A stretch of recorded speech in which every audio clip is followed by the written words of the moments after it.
Late night automated tests kept failing because CAPTCHAs blocked everything.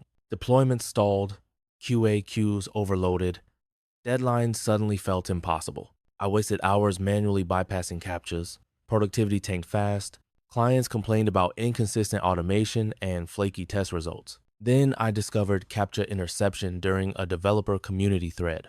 A colleague shared a demo showing seamless CAPTCHA resolution within pipelines.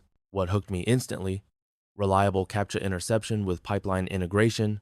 It promised automated testing continuity without breaking ethical automation rules. We integrated it into CI, tests started passing consistently overnight, build times dropped, releases accelerated, team morale skyrocketed practically immediately.